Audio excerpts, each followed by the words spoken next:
So we will start promptly then at 8:30, ladies and gentlemen.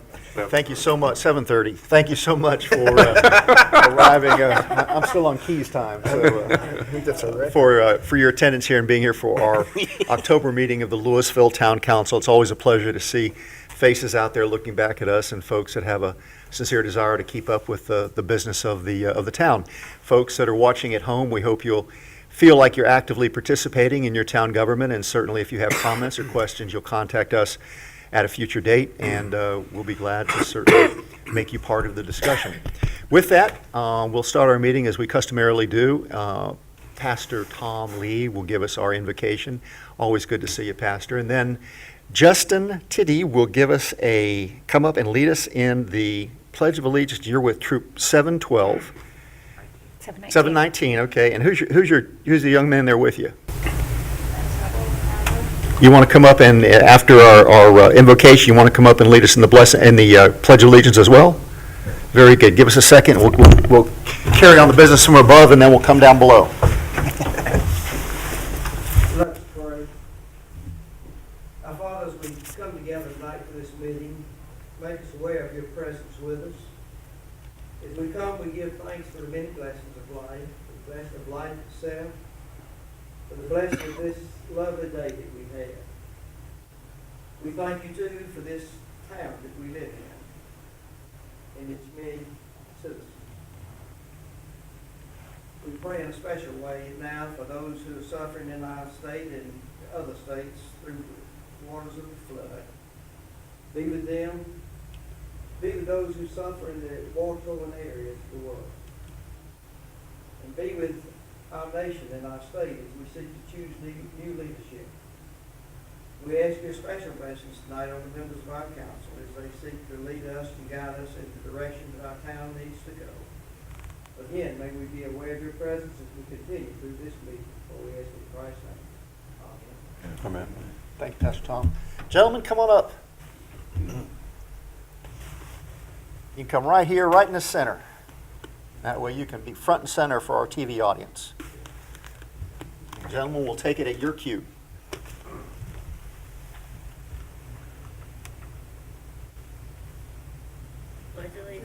To the flag of the United States of America and to the republic for which it stands, one nation, under God, indivisible, with liberty and justice for all. Thanks, guys.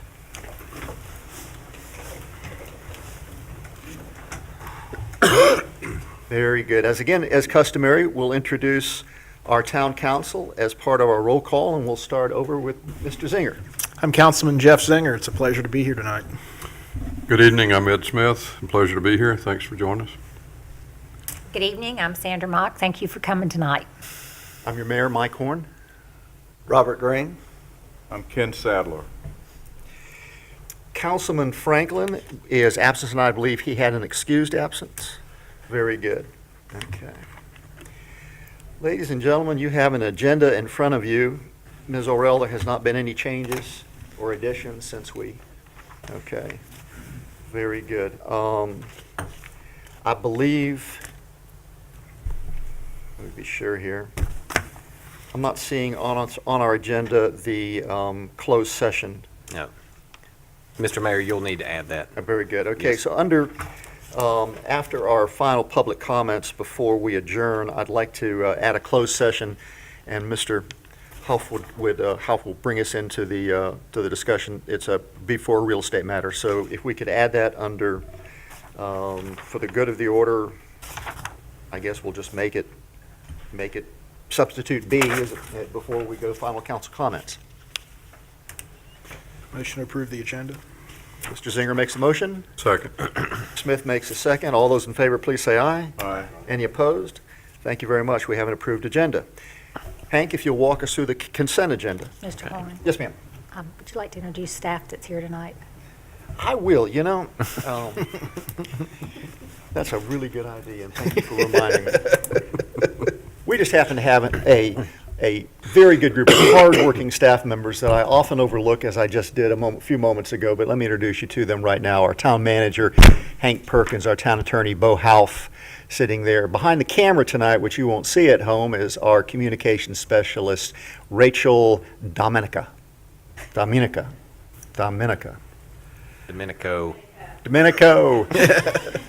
Okay, I'll do it sooner or later. Back at the back table is George Hauser, who's our Public Works Director. Marty Myers is here someplace, and I'm not sure if he's in the back room, right up here in his walker's seat.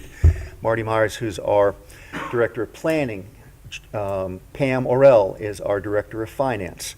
Anybody else? I think this is all the town staff with the exception of the guys that went home and are in bed right now. Very good. Well, welcome, and sorry I overlooked the introduction to you. Now, Mr. Manager. The consent agenda for this evening, October 13th, consists of Resolution 2016045 for the acceptance and approval of the monthly financials for August 2016, approval of council briefing and action minutes from September 1st, 2016, the approval of closed session minutes from September 1st, 2016, the approval of council meeting minutes from September 8th, 2016, and lastly, Resolution 2016049, accepting the resignation of Mike Gravel from the Lewisville Public Safety Advisory Committee. Ladies and gentlemen, our consent agenda are items that ordinarily come before the council on a routine basis. We take these items as a group, primarily for efficiency's sake. However, any council member can ask for any item to be removed and considered independently.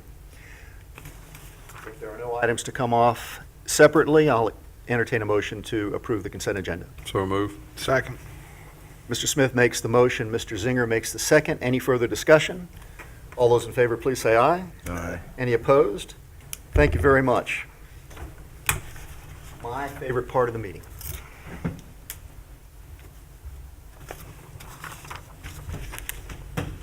Dr. Herman, will you please come up and join me? It is always fun for me to be able to represent the council and recognize people in our community who've done wonderful things. And tonight, we have such a pleasure to introduce my dad, Margaret Herman. She is, after a number of years, taking care of our animals physically and taking care of us mentally. She's retired from her practice, and so we wanted to take a moment and recognize her tonight. Margaret, the town council has approved a resolution, and I'd like to read that if I can.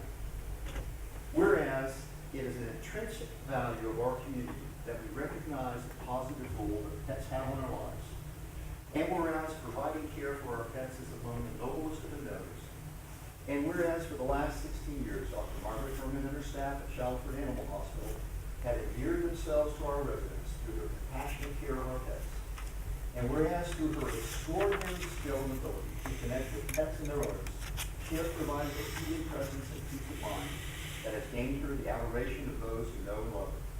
Whereas that although she is retiring from her veterinary practice, I know she's going to cry here in a minute, she will remain in the hearts and minds of this community and revered as one of those exceptional individuals that we've been blessed and fortunate to encounter.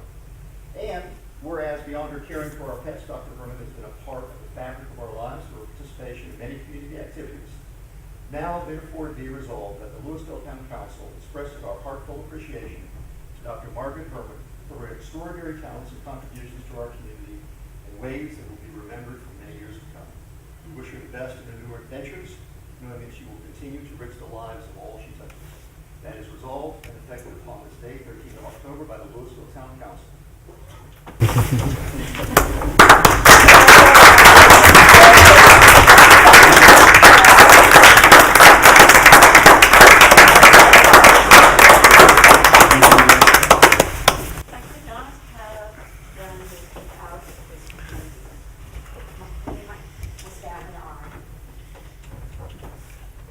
Are so glad to be part of Lewisville, that this wonderful town not only welcomed us, listened to us, participated with everything we did. All these years, we couldn't have done it unless the people came to us.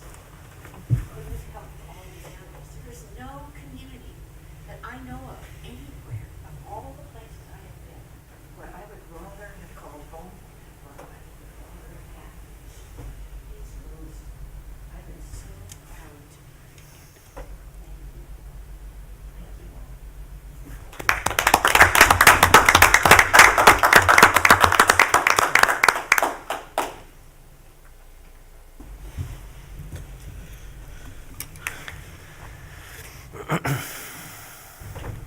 Very good. Mr. Wilcox, you're going to be next on the agenda for a presentation tonight of our sewer study by Mr. Acosta, and we've had this ongoing now for a couple of years. If you do the introduction, we'd sure appreciate it.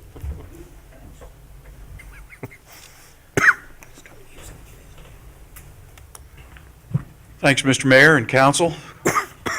I'm very glad to be here tonight to be able to finally tell you all that we have completed a very extensive new sewer study for the town of Lewisville, for the entire town of Lewisville and our hopeful areas of growth in the future. With the assistance of Mr. Mike Aquesta and Municipal Engineering Services Company. And as you said, Mr. Horn, I think we awarded this contract to Mr. Aquesta a year ago, August, and we have spent many, many hours poring over this information and working with Mike, and he has really done a tremendous job at giving us what we all had hoped we would have, is a very inclusive master plan that can be utilized in the future as an incredible planning tool for the town. The way that Mr. Quest and his staff have developed this, as you'll see with the presentations you have, what Mike's getting ready to say, and then with the materials that he'll leave, is that we have the long-term ability to utilize this plan and break it into pieces so we can move pretty easily and swiftly into the next phases of choosing priorities on where the next projects will go, being able to work with the town manager, finance people of the town, and of course the council's approval and figuring out where we put our resources and go forward with creating this system. So I'll turn it over to Mike, won't waste any more time, but he really did an incredible job. I hope you all like what you see. Thanks, Lane. I have put before each of you a printout of a PowerPoint presentation that I'm not going to give you tonight. That's the long version. However, since I did it, it has a lot of answers to maybe some of the questions that you will pop up as I do the short version tonight. As Lang said, the purpose of this sewer study was to provide a planning tool. And if you can look on the screen, you can see that the tool will provide the pipe routes throughout the whole town, and we'll get into that in more detail, as well as throughout the whole planning jurisdiction of the town of Lewisville, the entire planning jurisdiction of the town of Lewisville. It looks at the assessment revenues, and that's important, and I'll go into that in more detail. It talks about the pump stations and force mains, where we need to put them, what size they're going to be, and the overall cost of doing all this in the long-term basis for each of the drainage basins. Definitions, the long definitions are in the handout that I gave you, but drainage basins is the most important one, and I do have a map to show you of the drainage basins. Lewisville is made up of 10 drainage basins, and a drainage basin is an area where all the streams flow to a single point. You have Beshavia, Yadkin, Mill Creek, Tomahawk, Double, Blacks, Ellison 3, Reynolds, and Blanket Bottom. And so I looked at every single one of those in detail. The majority of the town of Lewisville right now sits inside of Mill Creek, and a part of it is also in Reynolds Creek and Tomahawk Creek. Marty? Go back one for a second. Collector sewers are the sewers that are along streets into which homeowners and businesses directly discharge. The local outfalls, if you think about going downstream from your house to a pump station or a wastewater treatment plant, that's what these do. So the collectors flow into local outfalls. Those are the short outfalls that are in neighborhoods. They flow into main outfalls that are along the creeks and streams in the drainage basin. They flow into interceptor sewers that are major streams that after which the drainage basins are named, and then they might go down to a pump station or a wastewater treatment plant. Assessments. Now this is an important definition. Whenever a local whenever a sanitary sewer, a brand-new sanitary sewer is installed along an existing street inside the town limits, or possibly even outside the town limits, CCUC, the City County Utilities Commission, will collect $90 per linear foot, and that's the current going rate, to pay for the sewers in the streets. Now, a part of that money comes back to the town of Lewisville. 38% of that money comes back to the town of Lewisville, and that's could be a substantial amount.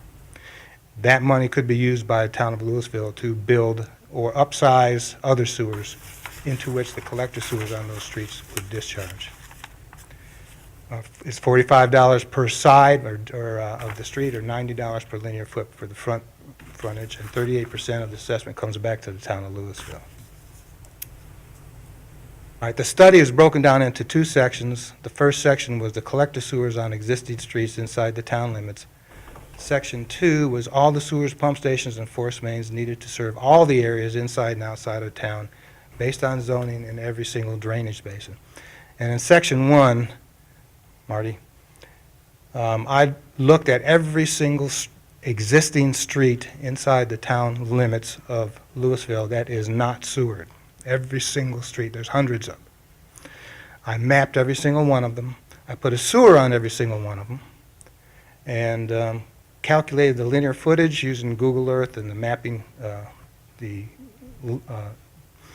tools in Google Earth, and mapped every single one, measured every single one of them, came up with a spreadsheet for every single one of those in every single basin, and calculated what the assessment value would be and how much would be coming back to the town if you were going to start now at the $90 a linear foot and put sewers on those streets. Now, I know that's not going to happen right quickly, but that was one of the items that I was directed to do. And so you have that information, so you know how much it would cost to put sewers on all the unsewered streets in Lewisville, every single one of them, and what the assessments would be.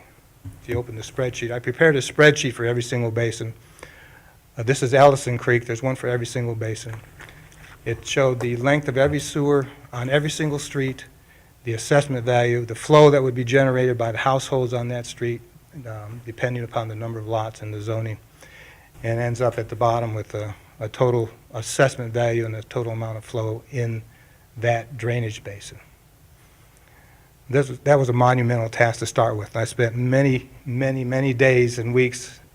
The town gave me an office here in the town hall, which was great. And I was able to spend a lot of time up there, connected with my computer to Google Earth, and did all that. And so there's a map.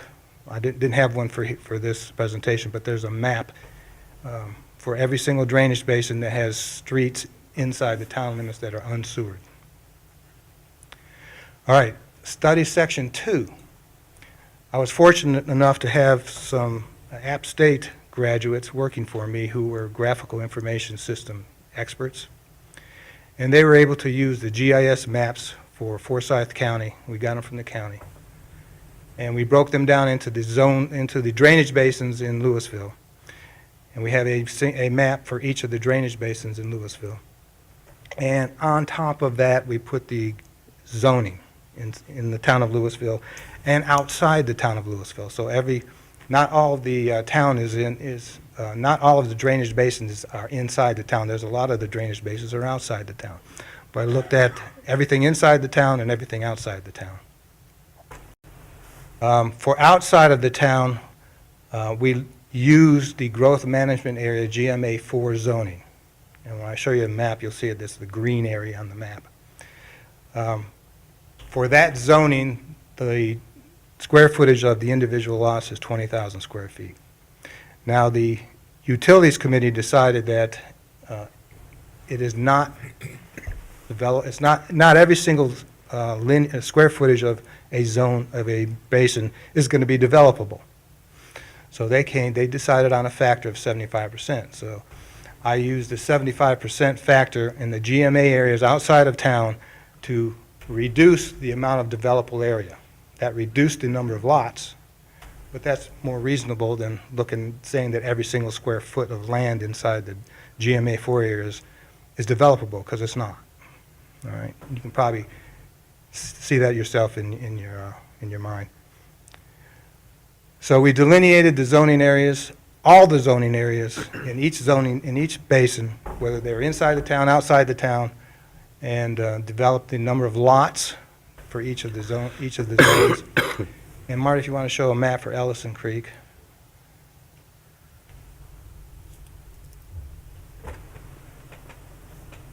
Move it up a little bit. The green is the GMA4, 20,000 square feet per lot. The brown, I believe, is 40,000. That's inside the town, sort of up at the top there. That's inside the town limits, and I think that was 40,000 square feet per lot. The pink is also 20,000 square feet per lot. If you can squint your eyes a little bit, there are tiny little lines on the map that delineate the basin, the sub-basins that the whole drainage basin is divided into. In order to figure out the amount of flow that would be coming down, in order to determine the amount of flow that would be coming down any particular outfall sewer, we had to develop the square footage, figure out the square footage inside a drainage sub-basin. Multiply that times 75%, divide that by 20,000 for the case of the GMA4, and that told me the number of lots. For a 20,000 square foot lot, CCUC encouraged us to use 240 gallons per day, which is 80 gallons per day per bedroom for a 3-bedroom home, which is what they have seen in the past in this area. So if you know the number of lots, you know the number of, you multiply that times 240 gallons per lot, and that gives you the number of gallons that would be coming from that sub-basin down to the main outfall. The dashed and colored lines on there are the outfall lines and the interceptor sewers. So we know how much wastewater is going to be coming into those outfalls. These maps, these GIS maps had within them the topography of the basins. And so we were able to determine the slope of the outfalls, knowing the flow, knowing the slope, and CCUC said we needed to design it at 63% flowing full. Knowing all that tells me the size of the sewer line. There's a rule in North Carolina law that says sewer lines that have this much flow going through them, that laid at this much slope, have to be this big. And so these are designed on the North Carolina laws for the sizes of sewers. As you go downstream, they get bigger. As the sewers come to a confluence, and you may have 1, 2, or 3 coming together, well, the flow goes up, and so the size of the sewer's got to go up. And also, as you go downstream, the slope gets shallower. On the higher areas, on the upper slopes of the drainage basin, the slopes are like that. When you get going down, the slopes start going like that, and you get closer to the river. And so in order to get the flow to go through the sewer lines, knowing the flow and the slope, the sewer lines can be designed and sized. Measured all the distances of the sewer lines, used current construction values for sewer lines of different sizes, and that's all in another spreadsheet. Marty?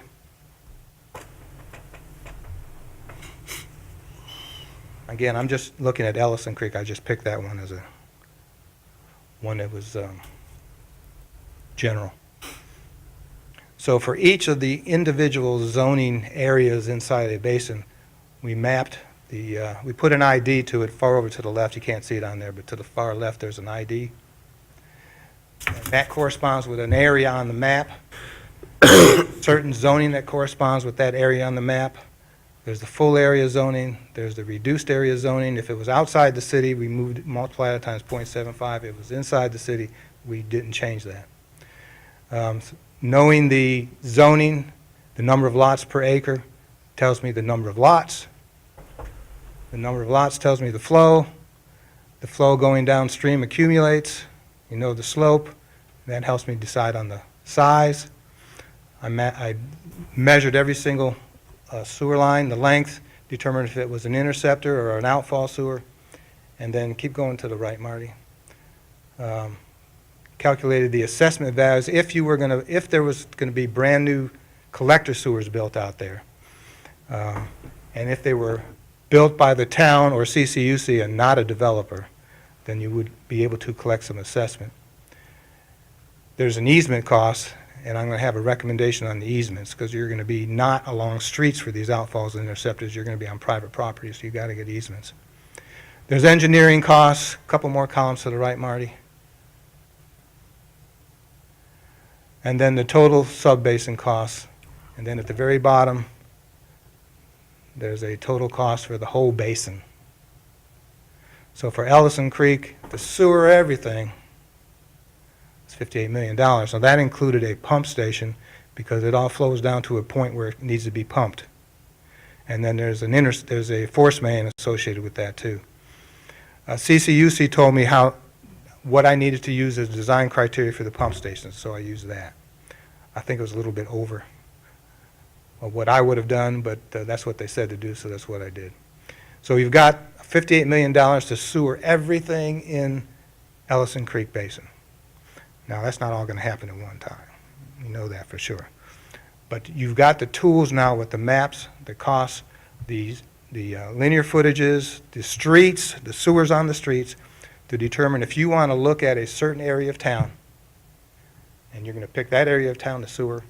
You've got the tools now to figure out what it's going to cost to do that, what size pipes do you need, and that's why we did all that's the tools. Marty? Next one. All right, some conclusions and recommendations. You might want to work towards the installation of collector lines in those areas inside the town limits where septic systems are having problems. And we did a map of that, and Marty's got that. Can you blow that up a little bit, Marty?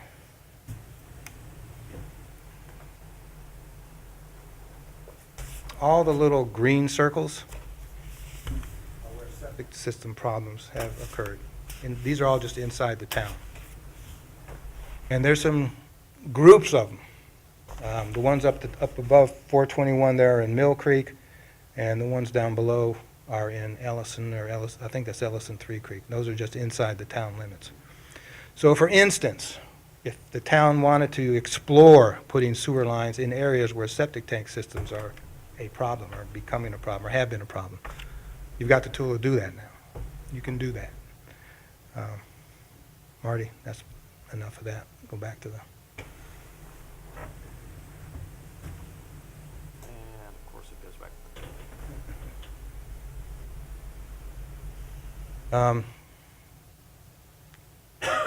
Recommendation, this down a little bit lower.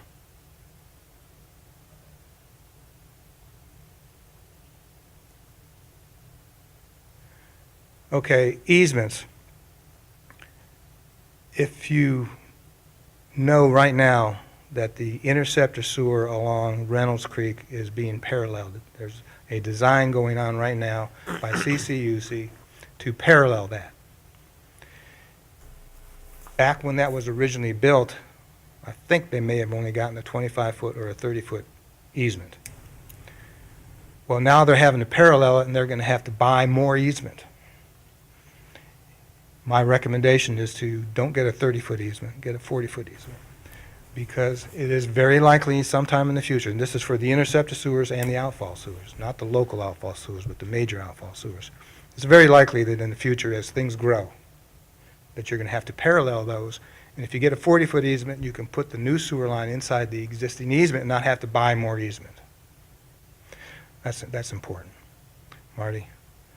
The pump stations. Pump station wet wells are designed for a certain number of turnovers per hour. It's a minimum of 2 or a maximum of 8. If you design the pump stations for a turnover of 2 times per hour, that as flow increases, the turnovers are going to go from 2 to 3 to 4 to 5 to 6 to 7 and 8. But if you've designed the wet well for 2, then you don't have to put in another wet well. So you're going to have to spend the money a little bit bigger at the start, but it's going to cost more later to do it. So if you do that, you save some money on not having to build additional wet wells in the future. And when you pick a place to put a pump station, Marty, the next slide, I think it is, the pump station site needs to be big enough to handle another wet well in the future if it ever becomes necessary. And a pump station site is about half the size of this room, normally. So a little bit bigger would accommodate another wet well in the future, and you wouldn't have to pay for it in the future. Marty? Tomahawk Creek, I think there's a new school coming. I actually sized the sewer line to go from the end of Tomahawk Creek up to the very top of Tomahawk Basin. And because of the slope, you need a 15-inch sewer, interceptor sewer. There's a 21-inch, or 21-inch there now. I think it's 20 or 21. And it would probably behoove you to extend the rest of the way as a 20 or a 21. But it needs to be at least a 15 going up there, based upon the slope. Y'all have purchased 750,000 gallons in the Harper Road lift station. If you have any way to determine where development should start, I would suggest to start in the Blanket Bottom Basin or the Ellison 3 basins, because they both pump, or they both flow to the Harper Road pump station. You've already got the pump station there, you need to start using it. So Blanket Bottom would be immediate. You don't have to put in a pump station to get to the Harper Road pump station if you put sewers in Blanket Bottom. If you put sewers in Ellison 3 Creek, you'd have to put in another pump station. But it would pump to the Harper Road lift station. Marty? I'd like to thank the board, Hank, Marty, committee. It's been a significant undertaking. I think we worked on this, you said August, but I thought we'd started in June. I don't remember. So to me, it's been 16 months working on it. You've got a fantastic tool. It's all electronic.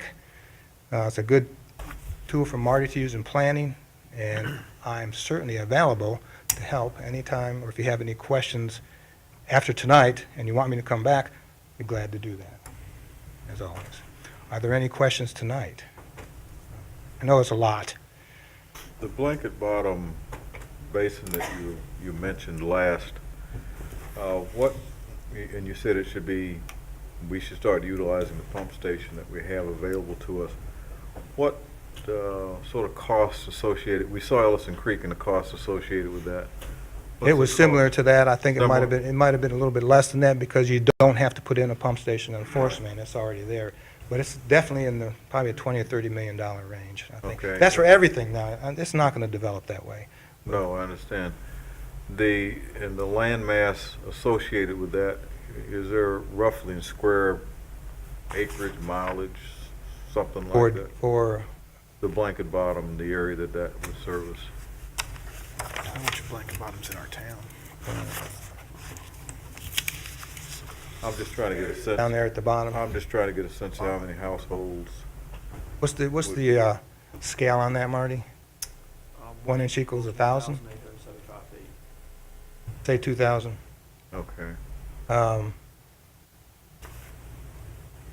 It's probably 100,000 square feet anyways. 100,000, yeah, or more than that. 100,000 acres. Okay. But that's in the report. Okay, okay, sure. It's in the report. Yeah. 100,000 Good question. acres. Okay.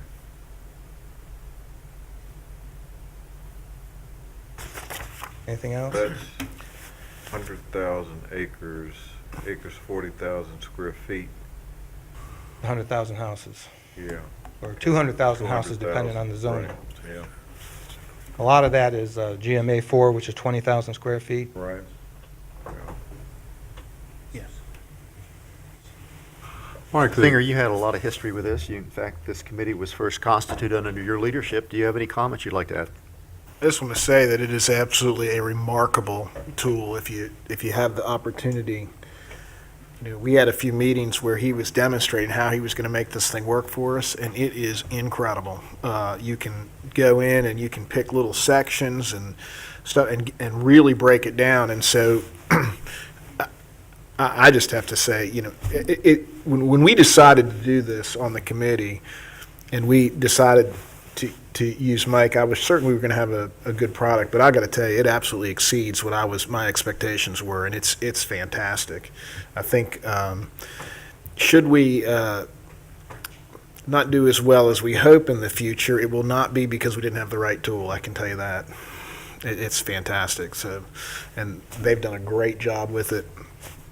Now it's going to be a matter of sitting down and figuring out. Or actually kind of seeing what evolves, because I tried to get Ed to cut a check for the whole thing tonight, but he wouldn't do it. So we're going to have to do it piece by piece. So sorry to break the news. Wish I could help you. Ed, you have- Speaking of checks, let me ask a question then, since I'm not going to write it. The proposed, or the projected cost that you had, I think, was Ellison Creek, right? And maybe this is a crazy question, but how long does that number, I know a lot of things can factor that, but how long would that number, you think, be safe for what period of time? 5 years, maybe. Okay. If the economy tanks like it did in 2008, then it could be another 10 years or 15 years. The prices are starting to come back up. Those are 2016 numbers in there. At one time, I had a inflation factor built into all that, but I took that out, but it could be put back in. It's just something, a table that the town would have to keep up with and put in what the inflation is every year. And then all you do is put in the year, and it automatically updates the cost factors. So 5 years or so. I used 2016 numbers. I didn't go higher on those. It was $58 million as a lot as it was. And you said what percentage does that cover for the town, Mike? I'm sorry. What do you mean? Of to sewer the town itself? Well, we'd have to go back and look at the first spreadsheet, which is the sewers inside the town. Mm-hmm. I'm just trying to get in my head, trying to get a feel for what it would be to sewer the Ellison Creek. entire town. Let's see it was the first spreadsheet. No, it was after. There it is. Section 1 spreadsheet.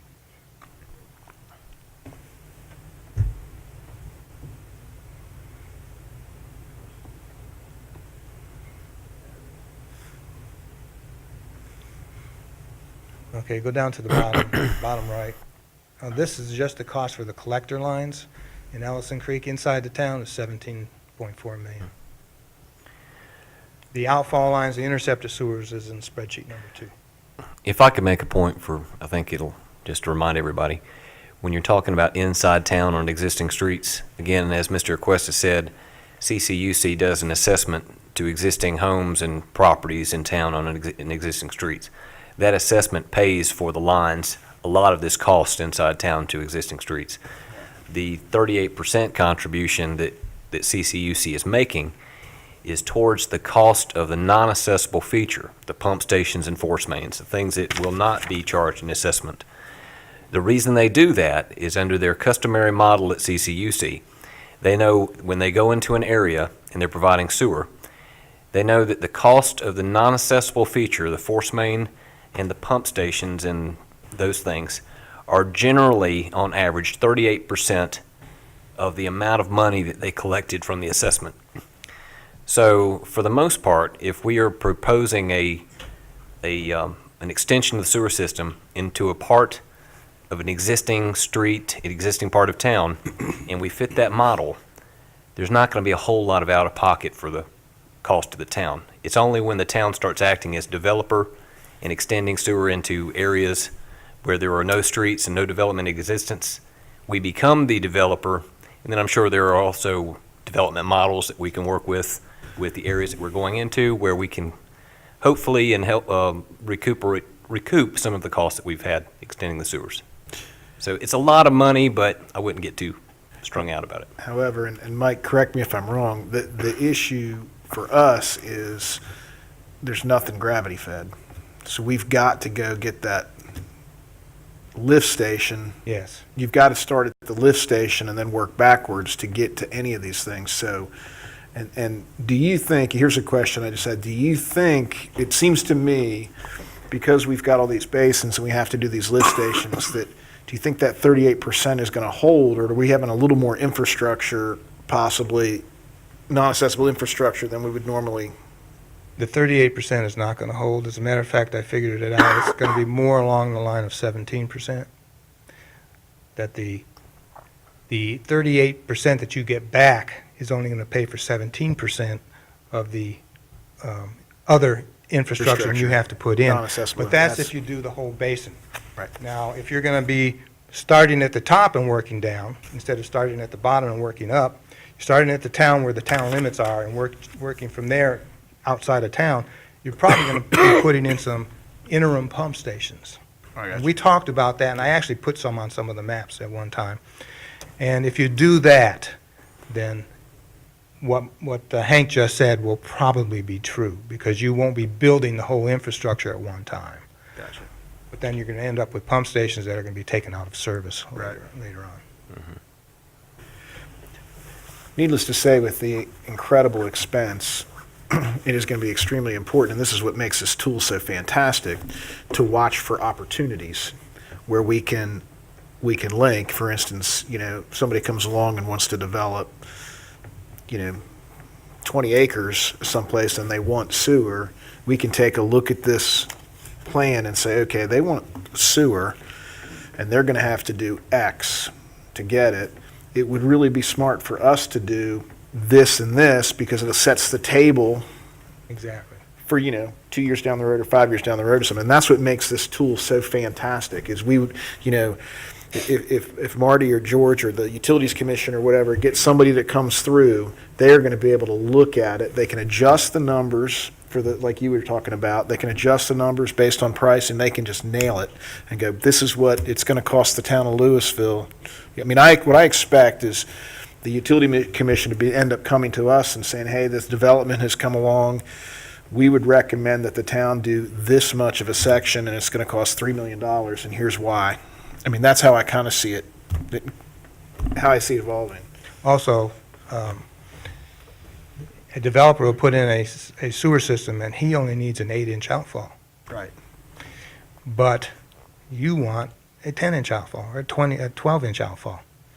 So you may want to, you now know that you need that to furnish the sewer on down, either downstream or upstream. So you may decide that you want to put in the rest of the money to build the 10-inch or 12-inch outfall. Right. Because that will put you further ahead in the future when other developments tie into that same outfall. Exactly. And you won't be doing things twice, and we'll just be paying the difference. Right. You'd just be paying the difference. That's right. And that's the kind of opportunities we're going to need, we're going to have to be looking after. Any other questions for Michael? I've got one or two. You mentioned that we wouldn't have to do this all at once, and then what Jeff is saying is it'll be based on maybe some outside forces. City County Utilities Commission comes and says, here's what's going on and here's what we think you ought to do. So the trigger for starting this process of developing a townwide sewer system is going to be essentially outside influences or just opportunities to do, I mean, I'm just trying to get my head, what are the triggers going to be for us to actually say we're going to start putting this pipe in? I think that it will be outside influences if it's not really close to the town. Or if it's outside the town and somebody wants to develop 10,000 acres and put in a big subdivision or something like that. And he wants sewer because he can put in more houses Getting after this failing system is very difficult. than he could if he just did septic tanks. Right. So he's going to maximize his dollars. Right. And so he's going to put in you're going to probably require him, or CCUs will require him to put in the collector lines and maybe some of the outfalls. But those outfalls may not be big enough for your future needs. So the town may want to decide, we're going to upsize those outfalls. And that information is part of this study.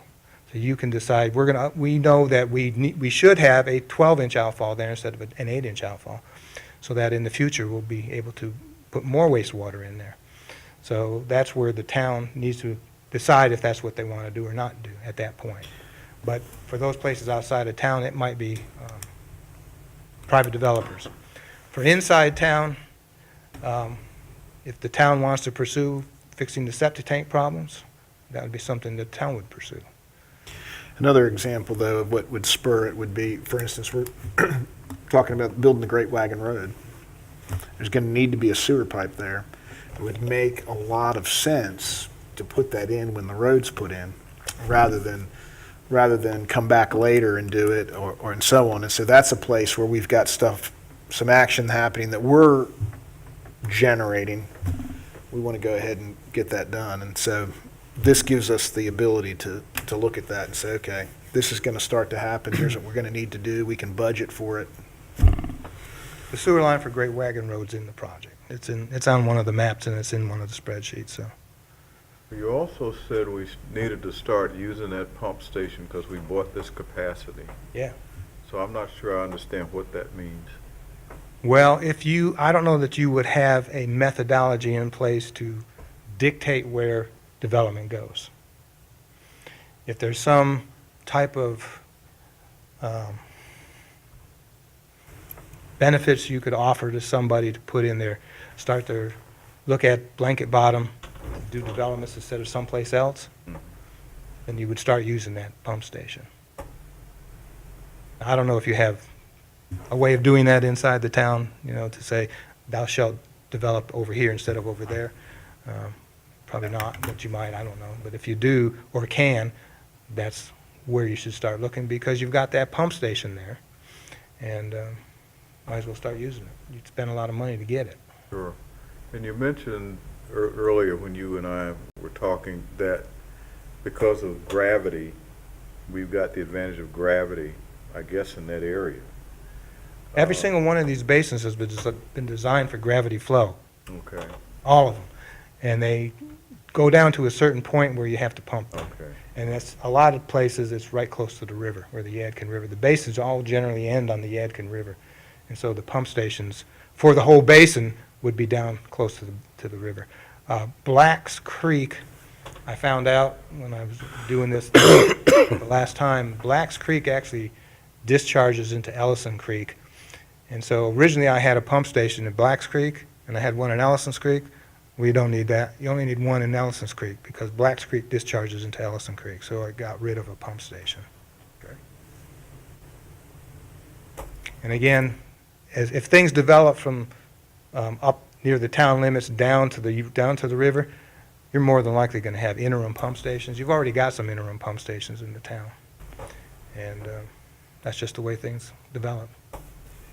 Is it a possibility that if development occurs south of us, and the capacity of the Harper Road station was available, and we own the capacity there, or certainly a good hunk of that capacity, that we could lease that capacity to a developer who wanted to run sewer and pay for the pipe to run down there?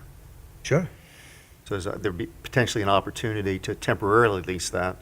I mean, I'm guessing you'd always add capacity to a station as time goes on, but if we have an excess of capacity right now, we can generate revenue for us by leasing that capacity. I think when CCUC decided on the size of the Harper Road lift station, they sized it based upon it being able to already serve Blanket Bottom. Mm-hmm.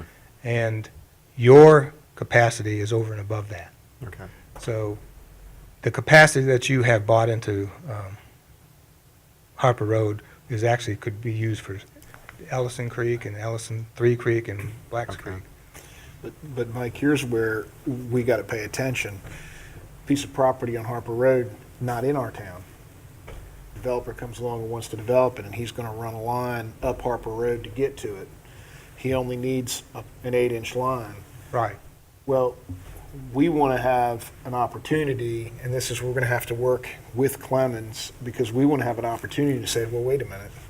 In order to service the part of the basin that is in our jurisdiction, we're going to need a bigger line Exactly. We want to get with that developer and get with the town of Clemens and work that out so that we put in, 12 or 15 or whatever we need for down the road. And so there's going to be some expenditures, as I see it, that is going to be, we're going to spend the money and see no real return till later down the road. But if we do it right, someone down the road someday will go, dang, that was really smart.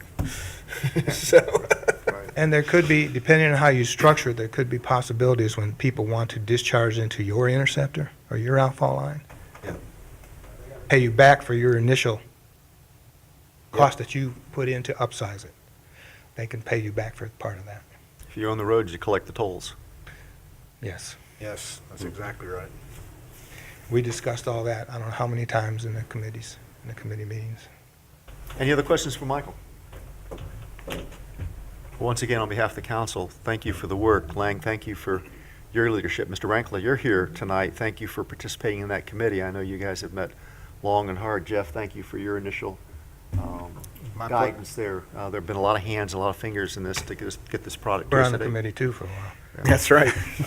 But a lot of folks worked a lot harder than I did. So thank you all very much for a terrific job. And I believe, council, if you'll spend a little time with this proposal and take a look at it and ask Marty or Hank any questions you have, and I think we'd like to be prepared to accept this study at our November meeting and make it an official document, growth document of the town. Yeah. So during that period of time, take a glance at it. It's in your Dropbox. And if you have any questions, Marty and Hank are available to talk through it. And Mike Aquesta too. And Yeah. Mike Requesta as well. Thank you. All of the component pieces of the plan are in Dropbox. They're probably not going to be assembled in the final version of it, but it's all there. So if you want to look it over, it's there for inspection. There's a report, there's 10 spreadsheets, there's 10 maps. What else is in there? That's about it. Thank you, Michael. You bet. Ladies and gentlemen, we're at part of our meeting now for public comments. This is a first opportunity to have to address the council with anything that might be of importance to you. It's our opportunity to listen to you and for you to speak to us. Is there anybody that wishes to speak to the council at this time? Anybody that wishes to make any comments? Very good. We also have forms on the, ask Miss Orell for forms, and she'll provide you with forms if you wish to make written comment before you leave, and we'll be glad to take those into consideration as well. We have no public hearings this evening. New business. Hank, I believe you're going to be handling the item A, 1 and 2. Right. Item A, 1 and 2. A is updating the memorandum of understanding with Forsyth County. Under that, we have 2 items. The first is Resolution 2016-041, amending the interlocal agreement with Forsyth County. And the next, I guess we can handle them independently, is Ordinance 2016-030, amending Town Code, Chapter 22, to reflect the changes made by the interlocal agreement with Forsyth County and adding Map Forsyth as the GIS addressing department. And this is primarily just bookkeeping, housekeeping kinds of tasks that we need to do with this? Yes, sir. Very They good. went through a reorganization, and this is just clearing up who's doing what. Bo, should we take them singularly or together? One at a time. One at a time. Very good. Counsel, your pleasure. Motion to approve. Second. Mr. Smith made the motion. Ms. Mock made the second to approve Resolution 2016-041. Any further discussion? If not, all those in favor, please say aye. Aye. Any opposed? Thank you. We pass that. Second ordinance. Make a motion to approve. Second. Mrs. Mock makes the motion. Was that you, Mr. Smith? Yes, sir. That made the second. Any further discussion? All those in favor, please say aye. Aye. Any opposed? Very good. That passes unanimously. Hank, item B. Okay, item B. This is consideration of Ordinance 2016-032, declaring a road closure for a Christmas parade pursuant to General Statutes 20-169. This, of course, is for the Lewisville Christmas Parade in December. Motion to approve? Second. It's been moved by Mr. Zinger, second by Ms. Mock. Any further discussion? All those in favor, please say aye. Aye. Any opposed? Thank you. That's unanimous. Okay, C is consideration of ordinance 2016-033, amending budget ordinance 2016-015 in an amount of $2,500 to provide funds for volunteer lunch on Saturday, October 29th, 2016. Ms. Mock, do you wish to have any comments on this section? I think that's an over excessive amount, but we can live with it, and we will give back what we've got. That's correct. We actually have sent out the invitation twice. The attendance looks fair. Tomorrow is the deadline to RSVP by. I'd like to make a recommendation that we send it out one more time. If there's a way that someone on staff could send it out tomorrow, kind of as a final, I know Joyce has been sending it out and she's not here. I'm just wondering how many people are looking from the fact that it came from Joyce. And it's like, oh, there's something from Joyce. And I don't think that's alarming to some people because we all get thousands of things from Joyce. That if it came from someone else, that tomorrow is the deadline to RSVP, we might see a little bit of spark. I mean, we've had probably over 50% have not responded either way. So, and I think it's just because they're probably looking at it, oh, what's Joyce sent now? Right. You know, because we see so many different minutes and things from her. How about a phone call? There's 97 people. If you would, I don't know. I can do it through Lewisville Connect. There you go. Wonderful. That's a You can great do it to idea. all the Go, man. boards and committees. That's correct. We've Yeah. got them all in there by committees and boards. That would be That'd be great. great. Yeah. I've come up with a pretty nifty theme. I'm not going to share that out in the open right yet, but might be at the end of our closed session. But I think I've come up with a good theme to go with that flow for that day. So a reason to stay tuned, folks. Don't go to bed, don't go to the refrigerators, hang out with us. Ms. Mock, since this is an area that you're involved in, would you like to make this motion? I'd love to make this motion. Second. Very good. Ms. Mock makes the motion. Mr. Zinger makes the second. Any further discussion, any questions? All those in favor, please say aye. Any opposed? Very good. Thank you very much. I think, George, we're up to you to, for the next two items on the agenda, if you would, please.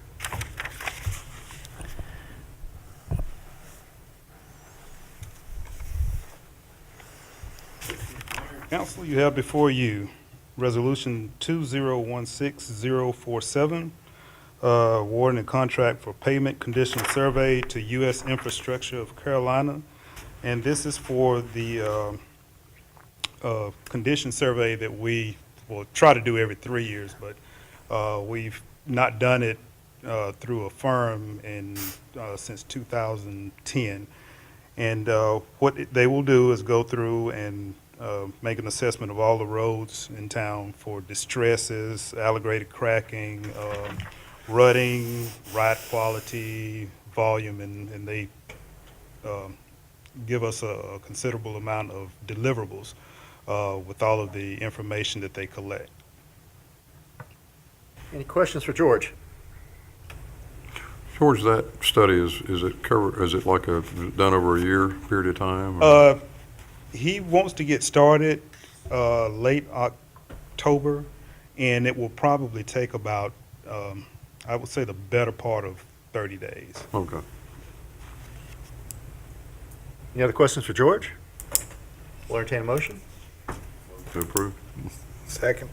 Mr. Smith makes the motion, Mr. Zinger makes the second. Any further discussion? All those in favor, please say aye. Aye. Any opposed? Thank you, that's approved. George, you're going to ask us to spend a big chunk of change now. Yes, sir. Next, Resolution 2016050.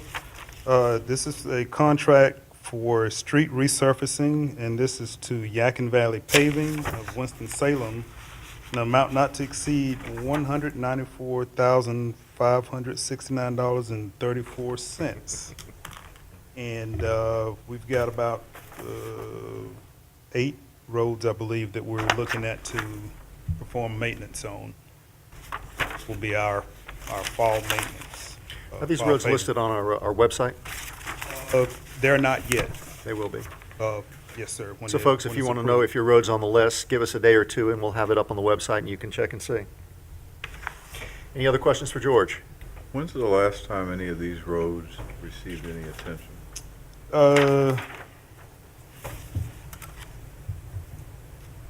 To this magnitude, I would say none of them. Several of them have had patching and stuff like that done. Motion to approve? Second. Mr. Zinger makes the motion, Mrs. Mock makes the second. Any further discussions? All those in favor, please say aye. Aye. All those opposed? It's unanimous. Thank you very much. George, go fix some streets. Thank you. Hank, I believe you're up on our appointment to the Arts Commission. Okay. Next is consideration of Resolution 2016-051, nominating Barbara Campbell to replace Randolph C. Henning as the town's representative to the City County Arts Commission. Very good. As you know, Mr. Gravel had to resign this appointment because I believe he's moving, and Ms. Campbell has graciously accepted to come in for this appointment, replacing him on that commission. Make motion. Second. Mr. Green makes a motion, Ms. Mock makes the second. Any further questions or discussion? If not, all those in favor, please say aye. Randolph Henning. This is actually Randolph Henning. Yeah. Oh, Randolph Henning. Okay, well, this wasn't Mr. Gravel. This is Mr. Henning leaving, okay? We get confused. They're very close. Thank you very much. Sorry, Mr. Henning and Mr. Gravely. Any further discussion? All those in favor, please say aye. Aye. All those opposed? Very good. That passes unanimously. Hank, the final one? Okay. Final is consideration of ordinance 2016-034, amending Town Code Chapter 16, Article 2-14J2 by adding the Indian Association of the Carolinas to the exempt user list for facilities. Any questions for Hank? Make a motion to approve. Second. Ms. Mock makes the motion. Mr. Smith makes the second. Any further discussion? All those in favor, please say aye. All those in favor, please say aye. Aye. Very good. Any opposed? Very good. That is unanimous. Ladies and gentlemen, we move through these items relatively quickly.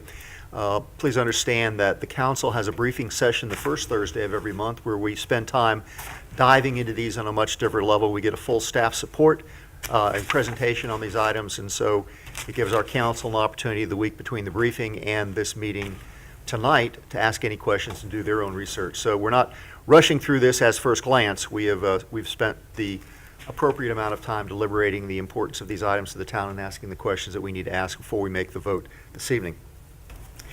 We have no unfinished business tonight. I guess, Hank, that gets you down to administrative reports, please. Yes, sir. Upcoming events at Shallowford Square and town closings. Last week on Friday, we were supposed to do movie night, and we had some foul weather come through. So we had postponed that to tomorrow night. So we will have movie night again as the rain date, I guess, at Shallowford Square. We're doing Norm of the North. The movie will start just after sundown. On the 22nd, the town will have an annual festival called Shalloween. It's a fun event for all the kids. It's in Shallowford Square. In the event that we have rain on that date, we do have a rain date, which would be the 29th. And then moving lastly into the first part of November, town offices will be closed on the 11th, which is a Friday, for Veterans Day. Very good. You bring us up to date on the items that we talked about at our briefing, please? Sure. This is a reminder that we are going to have the second open house meeting on the Great Wagon Road. This will be on Tuesday, November 1st, 2016, in this room. Will be for the purpose of receiving public feedback and comments on the progress of our Great Wagon Road planning. The public open house forum will be set from the hours of 4 till 7 o'clock p.m., and it will be a drop-in, so there's not a set schedule. Moving forward on the approvals that were done at briefing and action meeting, and this is last week on October 6th, We did cover that the North Carolina League of Municipalities Annual Conference is coming up October 23rd through the 25th. There will be 2 meetings during this time, and the town needed to select its delegate and its alternate for voting each one of these meetings. The first meeting was for the election of business meeting voting delegates. Our delegate, of course, is Mayor Mike Horn, as we discussed last week, and then alternate Mayor Pro Tem Sandra Mock. Is that correct? That's what we appointed. And That's yes, correct. And I have had a family situation to arise and will not be able to attend the conference on Monday. So my slot is available that day if any of you would like to take that slot. If not, Hank does have somebody on staff that he can fill that slot with. We would just need to appoint an alternate to vote. Very good. So, Okay. council members, if you're available and would like to attend, we've already paid the registration and made the reservation, so it's Just a matter of swapping a name out now. a name. So if you are interested, please let Hank know so we can make the appropriate changes on the registration. And then the second is the election of the advocacy goals delegate that we did last week as well. Delegate is Mike Horn. Alternate is Town Manager Hank Perkins. Then we moved into consideration of Resolution 2016042, awarding a contract to Russell Construction Company of Advance in the amount of $11,550 to do repair and drainage work, reworking at Jack Warren Park. We also adopted or passed Resolution 2016043, amending the personnel policy to allow hourly wage earners to use time off in place of overtime pay. We considered and accepted Resolution 2016046, amending the records retention schedule for Standards 6- Emergency Services and Fire Department records, Standard 9 Law Enforcement records, and Standard 12 Personnel records. We accepted Resolution 2016048, naming William H. Perkins, Jr. as the Deputy Finance Officer in compliance with the Budgets and Fiscal Control Act. And lastly, we did consider and discuss the request from the Indian Association of the Carolinas to be added to the facility exemption list of Town Codes, Chapter 16. It was approved at that time and recommended to come forward, and you considered it in tonight's meeting. Very good. Ladies and gentlemen, these are items that the council considered at our briefing session last Thursday, and they were actions taken there. We do like to report those out at our regular town council meeting so that you have a full and complete accounting of the actions of your town council. These were items that were necessary that we take action on at that time, and if you wish to have see these, the minutes of that meeting, of course, the minutes will be online, or you can come to Town Hall and ask to review those records. Very good. We're down to second opportunity for public comment this evening. Pastor Tom, since you're the remaining public in the building, would you like to make any comments this evening? Just thank you for being here. Very good. Thank you very much for all you do for us as well. Very good. Again, if somebody should slip in and want to make comments on our forms or on the back table, you can leave your comments. We'll be glad to take those into consideration. Council members, any comments before we go into closed session? What I do have here to my left is the contents with just a few items left. I do have everything that's going to go into our time capsule. It is pretty much complete. We will try to meet Monday or Tuesday, one of this coming week, to get the final items in it. It's just a few missing documents. And we hope to get it buried possibly sometime this coming week prior to Shalloween for our dedication coming up the following weekend. And at the dedication and at the volunteer lunch, I will have copies of what went into it again. Council members, any other comments? I would like to ask your indulgence just for one moment. The Forsyth County Commission is considering an ordinance on eliminating tethering of animals, primarily dogs. This has been an issue that has been talked about at the county level for well over a decade. The county commission will be taking a position on this on October 23rd, I believe. If it's acceptable to you, I would like to send you out the ordinance, proposed ordinance, as the commission is talking about. Yeah, the 23rd is a Sunday. So it'll be 24th then, that Monday, yeah. Send to you the proposed ordinance, have you review it. If you have no objections to it, I would like to send a resolution of support from the town of Lewisville to the county commissioners, if everyone is in agreement that this is something that we want to support. So in the next couple of days, if everyone's in agreement, I'll be sending a copy of that out to you for you all to review. Very good, thank you. Okay, Mr. Houff, if you'll do the honors. Yeah, the motion to go into closed session would be pursuant to North Carolina General Statute Section 143-318-11A5 to establish or instruct the public body staff or negotiating agents concerning the position to be taken by or on behalf of the public body in negotiating the price and other material terms of a contract or proposed contract for the acquisition of real property by purchase, option, exchange, or lease.